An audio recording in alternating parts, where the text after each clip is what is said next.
akan menggelar National Day pada perhelatan Expo 2020 Dubai yang akan digelar di Al Wasl Plaza Dubai, Uni Emirat Arab 4 November 2021 pukul 18 hingga 21 waktu setempat. Indonesia akan menggunakan panggung utama Al Wasl Plaza untuk menampilkan aneka pertunjukan seni dan budaya spektakuler untuk menyedot perhatian dunia pada ajang yang diikuti 191 negara tersebut. Indonesia menjadi negara pertama yang akan menggunakan panggung utama Al Wasl Plaza untuk menggelar National Day. Hal tersebut menjadi daya tarik tersendiri mengingat Al Wasl Plaza juga disebut sebagai jantung Expo 2020 Dubai yang menampilkan keajaiban visual bagi pengunjung karena bentuk dan arsitekturnya yang mencolok.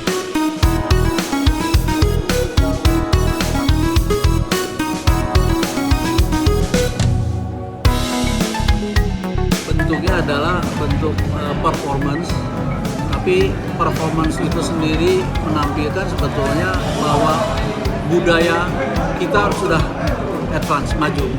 Terbukti kan tidak hanya tari-tariannya, tapi akan tampil digitalisasinya, terus pencahayaan itu kan menunjukkan semacam advance teknologi.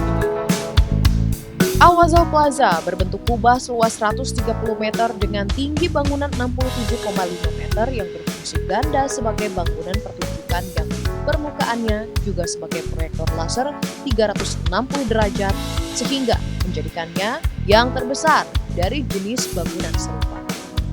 Teralis kubah Al Wasl Plaza didesain khusus untuk dapat berfungsi sebagai layar proyeksi yang saling terhubung dari struktur satu ke lainnya.